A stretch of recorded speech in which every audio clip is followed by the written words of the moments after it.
सुप्रभात बच्चों मैं आशा करती हूँ कि आप स्वस्थ और कुशल होंगे और घर पर रहकर अपना स्कूल का प्रतिदिन का कार्य अच्छे तरीके से पूरा कर रहे होंगे और उसको साथ साथ याद भी कर रहे होंगे। बच्चों, हमने पिछली वीडियो में पाठ 11 तक महाभारत की पुस्तक के पूरे कर लिए हैं। आज हम पाठ 12 पढ़ेंगे जिसका शीर्षक है इंद्रप्रस्थ। द्रौपदी के स्वयंवर में जो कुछ हुआ था उसकी खबर जब हस्तिनापुर पहुंची तो विदुर बड़े खुश हुए। धृतराष्ट्र के पास दौड़े गए और बोले, पांडव अभी जीवित हैं। राजा द्रुपद की कन्या को स्वयंवर में अर्जुन ने प्राप्त किया है।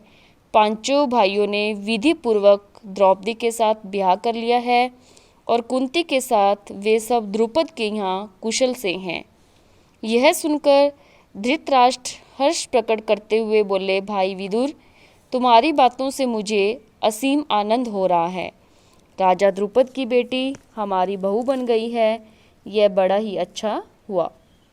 उधर दुर्योधन को जब मालूम हुआ कि पांडवों ने लाख के घर की भीषण आग से किसी तरह बचकर और 1 बरस तक कहीं छिपे रहने के बाद अपराक्रमी पांचाल राज की कन्या से ब्याह कर लिया है और अब वे पहले से भी अधिक शक्तिशाली बन गए हैं, तो उनके प्रति उसके मन में ईर्ष्या की आग और अधिक प्रबल हो उठी।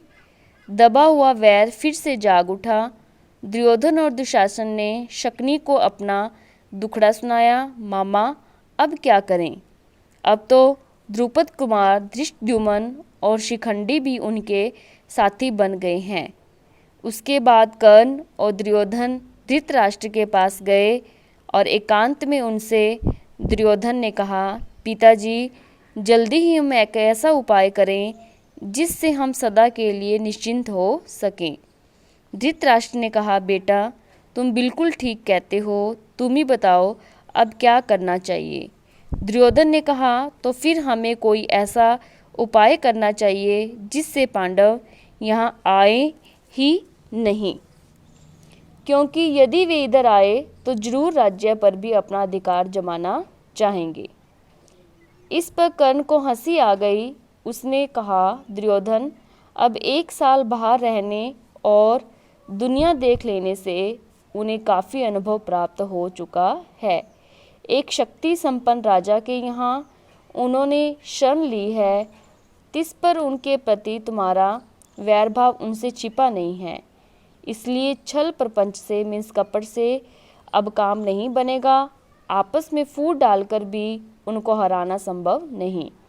राजा द्रुपद धन के प्रलोभन में मीन्स लालच में पड़ने वाले व्यक्ति भी नहीं है। लालच देकर उनको अपने पक्ष में करने का विचार बेकार है। पांडवों का साथ वे कभी नहीं छोड़ेंगे। द्रौपदी के मन में पांडवों के प्रति घृणा पैदा हो ही नहीं सकती। ऐसे विचार की ओर ध्यान देना भी ठीक नहीं है। हमारे पास केवल एक ही उपाय रह गया है और वो यह है कि पांडवों की ताकत बढ़ने से पहले उन पर हमला कर दिया जाए। कर्ण तथा अपने बेटों की परस्पर विरोधी बातें सुनकर धृतराष्ट्र इस बारे में कोई निर्णय नहीं ले सके। वे पितामह भीष्म तथा आचार्य द्रोण को बुलाकर उनसे सलाह मशविरा करने लगे। पांडु पुत्रों के जीवित रहने की खबर पाकर पितामह भीष्म के मन में भी आनंद की लहरें उठ रही थीं। भीष्म ने कहा, बेटा, वीर पांडवों के साथ संधि करके आधा राज्य उन्हें दे देना ही उचित है। संधि में मित्रता करके। आचार्य द्रोण ने भी यही सलाह दी। अंग नरेश कर्ण भी इस अवसर पर धृतराष्ट्र के दरबार में उपस्थित था। पांडवों को आधा राज्य देने की सलाह उसे बिल्कुल अच्छी न लगी। दुर्योधन के प्रति कर्ण के हृदय में अपार स्नेह था, यानी कि बहुत ज़्यादा।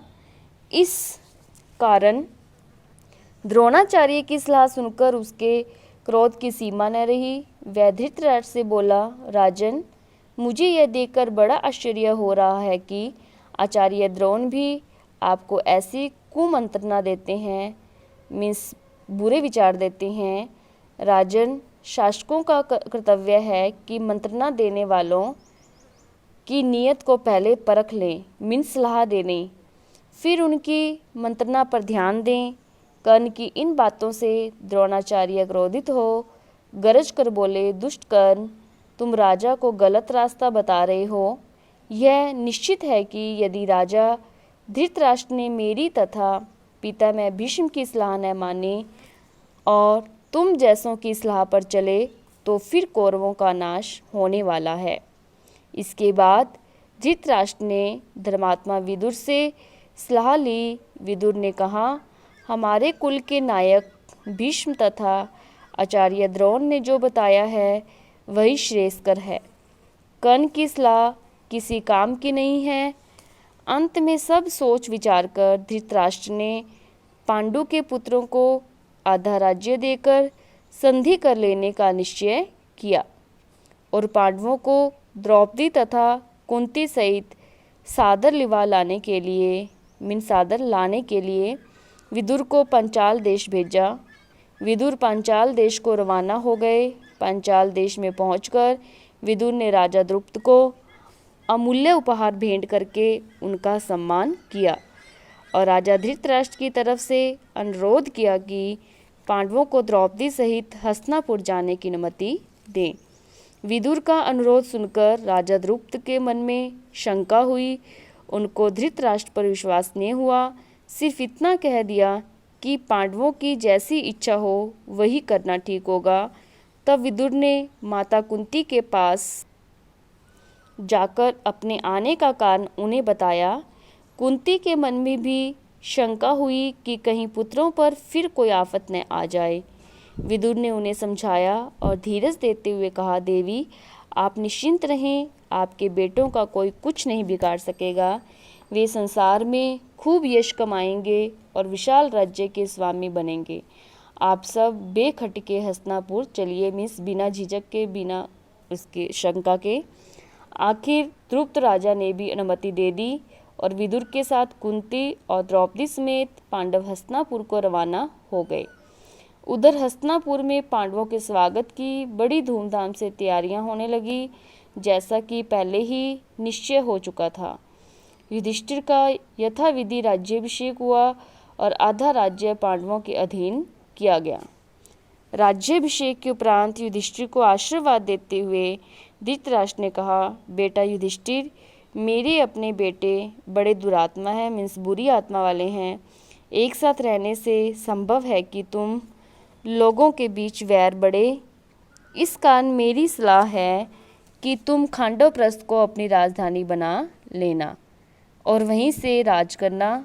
खांडवप्रस्थ वह नगरी है जो पुरु, नहुष एवं ययाति जैसे हमारे प्रतापी पूर्वजों की राजधानी रही है।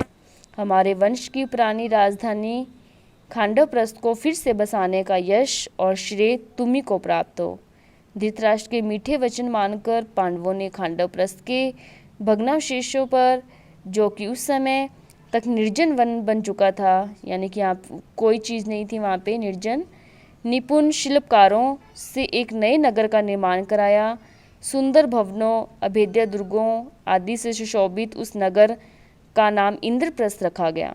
इंद्रप्रस्थ की शान एवं सुंदरता ऐसी हो गई कि सारा संसार उसकी प्रशंसा करते न थकता था। अपनी राजधानी में द्रौपदी और माता कुंती के साथ पांचों पांडव 23 बरस तक सुखपूर्वक जीवन बिताते हुए न्यायपूर्वक राज्य करते रहे। तो बच्चों, आज हमने पाठ 12 का पठन पूरा कर लिया है। तो आप इसमें से जो क्वेश्चन आंसर बनते हैं उसे आपने अपनी रफ नोटबुक पर फाइंड आउट करना है। धन्यवाद।